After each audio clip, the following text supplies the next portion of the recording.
Cobblepot, Cobblepot, Cobblepot. Don't worry, I'll take care of the squealing, wretched, pinhead puppets of Gotham. You gotta admit, I played this stinking city like a harp from hell.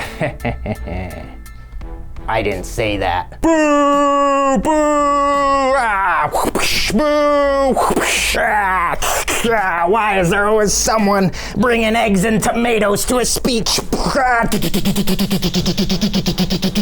What you have just witnessed was a dramatic reenactment, okay, of one of the most powerful scenes in a very powerful movie, one of my favorite movies, and one of my favorite games also, back from the Super Nintendo days. We're talking about 1992. We're talking about none other than Batman Returns. Yes, Batman Returns, okay. It's a beautiful film, a Tim Burton classic, Danny Elfman, a bunch of legends of the art form collaborated in this film, and it's absolutely beautiful. The game as well, Super Nintendo beat 'em up, okay? It's got some really gorgeous cinematics spread out throughout the game. A very accurate representation of what the movie was. Story as well, a truncated version, okay? Obviously they skip around a little, but everything in the game is incredibly accurate, and the game is super fun. It's a fun game. You get to bash lots of clowns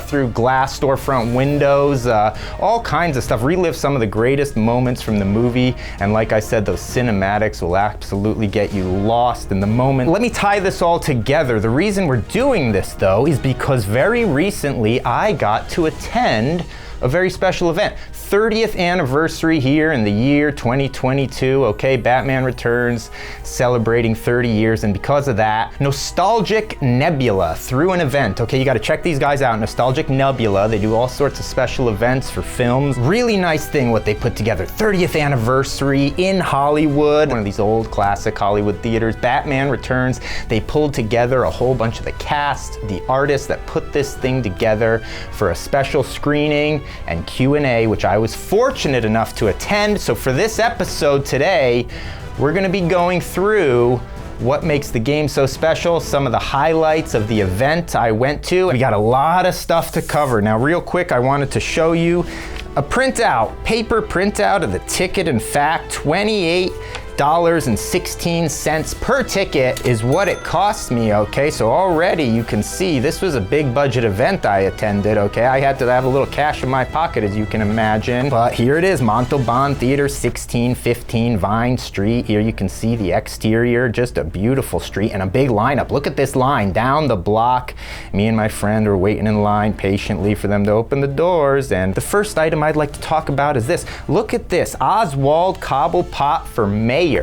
Okay, now this was a promotional item that everyone attended was given upon entry, and I should say upon entry we were treated to these nice full-scale posters, Gotham City advertisements, setting the mood. As you walk into the theater, you feel like you're going into 1992 Batman Returns Gotham City. It was very nice from the get-go, okay? Now look, they handed us this sign at the door for free. I couldn't believe it. $0 included in the price of the ticket. That's very worth it. I mean, this thing is a unique item, probably the only place in the world you'll get a reprinting of this. And it's very nice because it's not just a nice sign to hold up when you're pumped up watching the movie I found, but it's also image-wise very similar to in the movie, you know, the Penguin, after he rises from the sewer, starts entering the elite, you know, rubbing shoulders with the upper echelon of Gotham City. He makes a mayoral run. After this happens, all sorts of this political kind of propaganda imagery starts appearing throughout Gotham City, and this is very reminiscent of what that stuff looked like, also visible in the game. It starts off early on, okay? I think early on, somewhere in Act 2, you start seeing these Penguin, you know, Cobblepot for mayor posters in the background of the levels while you're bashing these thugs' brains out. Very cool thing. I expect this is a nice thing that will only go up in value. Who knows how high, but it's a nice little trinket to add my collection. I am absolutely 100% gonna get most of this stuff framed, okay, add it to the collection, but I thought, well, I show it to you here today in its raw form. Once we got in, I loosened up my purse strings immediately and started spending cash. Look what I found, this Gotham City, okay, well, it just says Gotham 30th anniversary. Now this is a unique item. I see something like this at one of these events and I say, I'm gonna snag this thing. And guess what, it was only 20 bucks, okay? So throw another $20 into the budget of this Batman event and I'm walking away with this one-of-a-kind t-shirt. I don't think you're gonna find this thing being sold anywhere else except this event. You see it's not officially licensed, obviously, okay? It doesn't have any Batman logo or anything like that. Someone just printed this thing up. But you know what? It's a good quality printing, nice thick layer of ink here, and I think it'll be a while before this thing fades. I'm not gonna wear it too often either, I tell you that, just special occasions for this thing. 20 bucks, I couldn't pass it up. Gotham 30th. Every time I look at this thing, I'm gonna remember the happy day I attended, okay? Now, we walk into the theater, first of all, okay? And we got a couple of stars in the lobby signing autographs. We're gonna get to that, but you go into the auditorium and before the show, immediately on stage already, you have a couple of actors being made up as the Penguin and Catwoman. Legendary makeup artist V. Neil, Yolanda Toussaint, Ronnie Spector, okay, they were all in attendance. Them and their team were working on these actors, recreating the Penguin makeup and the Catwoman makeup. Now the reason this was a pretty big deal is because the makeup is amazing, as you may know or remember. It was actually Academy Award nominated makeup job for 1992. That's how good this stuff was. I mean, I remember I was a little kid, but the world was shocked when the Penguin was revealed. It was like freaky stuff, the kind of prosthetics, and even now it holds up quite well. It looks stunning. 1992, Batman Returns, you know, nominated for Best Makeup. It ultimately lost out to Bram Stoker's Dracula. Holy smokes, I don't know if it got a fair shake on that. Tip your hat to Dracula, they took it. However, this changed the career of all these makeup artists, huge trajectory after that. And they worked with Burton on a bunch of stuff, you know, back in the day, at least Beetlejuice and Edward Scissorhands, of course, they were all involved in that. And it was interesting to hear them share some of their stories on stage. He said, oh, I'd like the poodle lady to look like this. And he said, but we have a problem with the dog. He's been shaved. So Tim said, make him a wig. Make him a wig. He walked the dog in the movie because it was the same dog he used in the first Pee-wee movie. Tim had worked with the poodle, and he said, no, I want this dog. All my actors I work with again, so please make the dog a wig. And those were hair extensions in the front of the dog, and he had an entire suit that was spandex that we sewed hair extensions to. So that was fun. As you can see, I got my 4K Ultra HD Batman Returns. It has this nice sort of mirror effect, you know, kind of chrome sleeve. The bat, the cat, and the penguin, absolutely iconic marketing. The special features on this are actually very cool. It was a clean buy, and I got Daniel Waters' autograph on the front now, immortalizing it, making it priceless. I'm never gonna sell this thing. Daniel Waters was there in the flesh. He's one of my most favorite writers. I mean, this guy wrote a string of iconic early 90s movies. We're talking about Heathers, Ford Fairlane. He eventually got to Batman Returns. He did Demolition Man, okay? Just iconic movies from the early 90s. Daniel Waters in the flesh. It was a pleasure to see him and hear him speak. He wanted the genre subverted. If the first movie was a Batman movie that happened to be directed by Tim Burton, he wanted the second movie to be a Tim Burton movie that happens to have Batman. And basically, I pitched him my thoughts on what Catwoman should be like, and he was taken with that. And we were like assigned Penguin and Catwoman. So there was no story we were assigned, no specific comic we were assigned, but we wanted those two villains. And we just really didn't like Penguin. We didn't really like him on the TV show, and we were trying to figure out who he was, and then we thought Burgess Meredith's performance in that show was so outrageous, like we should just make him a monster. And Tim had a drawing of a penguin boy, a monster boy in a circus, and let's just do that. And I came up with Max Schreck. I knew he would like the name, and that as kind of like These are just three fucked up people going through something. Max Shrek, the businessman, is the actual villain. Like, the other three aren't villains. They're just going through having a rough week. Such a beautiful movie. It's so dark, but it has such sarcastic sense of humor just sort of woven throughout it. The set design, the music, everything about this movie just gels, and everything about the game is like this really solid representation of what the movies were. Every single pixel in this game, you look at it and you're saying, yeah, I remember this from the movie, I remember that from the movie, and a lot of the biggest moments, even dark moments they put in this game. I mean, the thing opens up and they show the whole thing of the parents throwing the baby in the sewer and stuff. When I was a kid, I'm like, holy smokes, what's going on? All right, anyway, we're moving on. Tom Duffield was there, okay, production designer, another guy that worked with Tim Burton all the way back from the Edward Scissorhands days. He had a nice story to recount, you'll see here. We kind of went for a neo-fascist look. Basically, like that's where the government makes buildings so big it makes the people feel small. So we kind of ran that through the whole movie. We put a tongue-in-cheek to everything as well. Like when you saw the car driving by the Hall of Records, I don't know if you noticed Elvis Presley's head over the doorway, because that was the Hall of Records, you know. The other thing was we tried to do everything on stage. You know, normally nowadays everything's done digitally. We didn't have computers back then. It wasn't even in the art department yet. This is one of the last analog drawn movies that I worked on. We put snow everywhere. We spent $1 million on refrigeration because Tim wanted to see the breath. And it took 3 days to cool the stage down. And it was 95 degrees outside. And somebody decided in the middle of the day to go outside to get a lens out of the camera truck or something. And they opened the big door and we lost it. So we only saw the breath a few times considering we spent over $1 million on refrigeration. It was one of those things where you just feel like you could hear all the foreheads slapping at one time over that. Anthony DeLongis. This guy was an absolute legendary person. What a charming guy.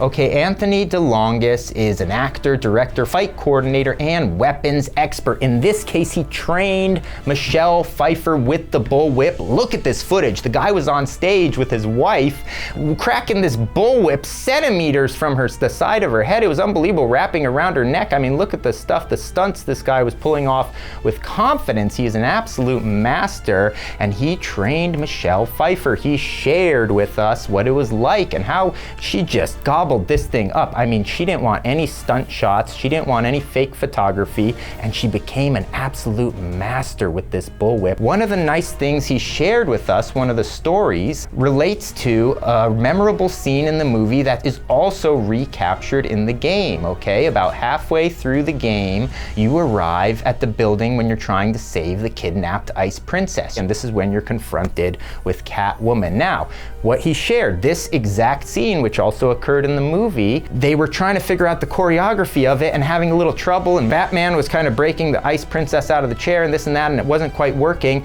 and him and Michelle were talking on the side, and they came up with this whole different way of approaching the scene. Listen to this. I had the opportunity to train her for almost 6 weeks, and we continued to train throughout the movie because she really liked it.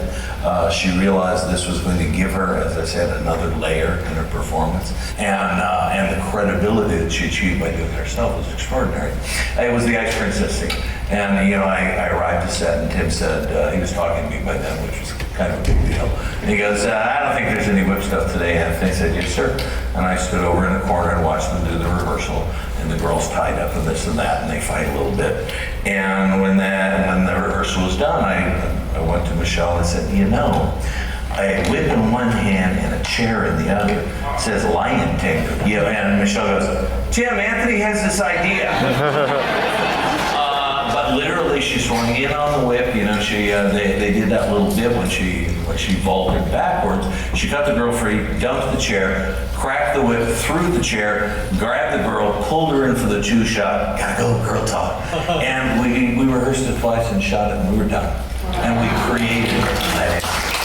I was so very, very proud of it. So Anthony DeLongis was absolutely one of the highlights of this thing, just a sense of humor on this guy. I mean, he's worked with every single legend in the industry, and he just had fond memories of working with Michelle Pfeiffer, training her as Catwoman. And what an iconic role that was, Michelle Pfeiffer as Catwoman. We all loved it. Another interesting thing about Anthony DeLongis, he actually was in Red Dead Redemption. He played the no-nonsense District Marshal of Armadillo, Leigh Johnson. You may remember him. And beyond that, I didn't even know about this thing. I saw it when I was researching him a little bit. He was in Red Dead Redemption, The Man from Blackwater, the short film produced by Rockstar Games in 2010, and he plays a role in this as well. Next up, let's get back to some of the memorabilia I picked up at this event. Some really special stuff. As I told you, when I walked through that lobby, there were some actors signing autographs. I couldn't pass up this opportunity. Boy, was I happy to see legendary Branscombe Richmond, okay? Credited in the script as Terrifying Clown 1. That's interesting because most people remember him as the Taser Clown, the Stun Gun Clown, and that's actually how he's credited in the game when he appears as one of the early bosses. Oh my God, what a cool thing to be immortalized in a game like Batman Returns for the Super Nintendo. Branscombe did it. You all remember his role in this, okay? Grabbing Michelle Pfeiffer, delivering the iconic line to Batman, "Take one step closer, Mr. Man-Bat, and I'll..." And as you know, Batman turns the tables on him, retrieves a little bat cable, batarang type of device, fires it at him, it zips right by his head, and he said, look at this, just like he did in the autograph, "To Don, you missed."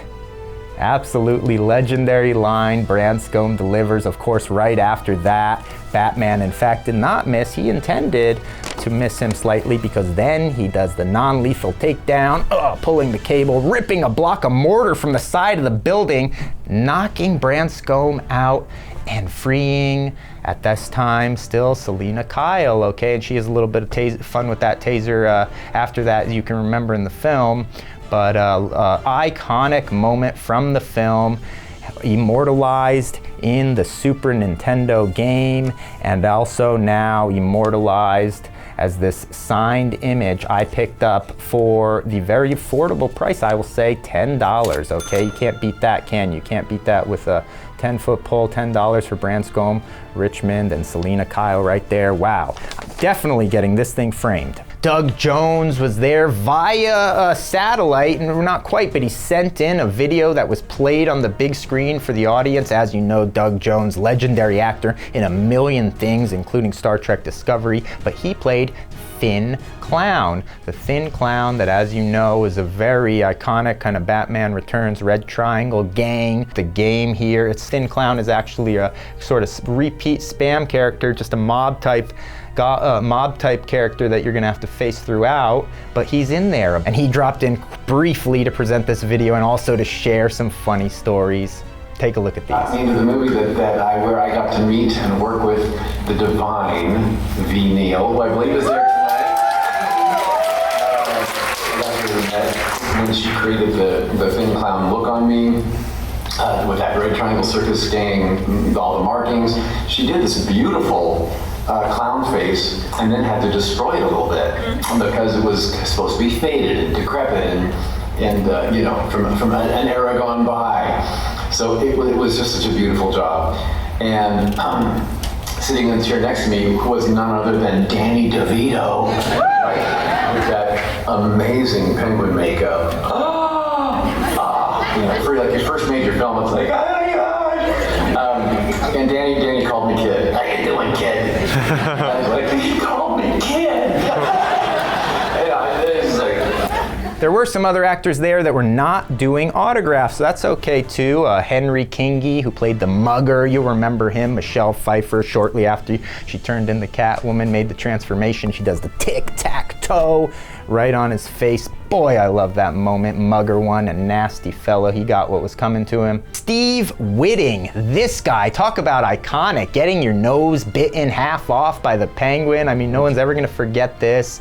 And this guy was awesome, charming, sharing stories about being on set with DeVito and the little bit of back and forth they had, leading to DeVito doing actually a little bit of a nasty thing on set, eating this fish and sort of retakes. They had to do so many retakes. He was really eating real fish, but he was doing it to spite Steve Whitting because of this little on-set rivalry they had. It was a funny story he shared, but it all ended well. This scene did not make it into the film, into the video game. They sort of skipped past when the political campaign began, and they got right into where Penguin's already running for mayor. Another actor that was there that was signing autographs, Gregory Scott Cummins, another absolutely iconic moment from the film. This is the acrobat who, when the mayor is giving his speech about how he's going to restore law and order to Gotham, he kind of cartwheels and somersaults out of the background, snatches the mayor's baby from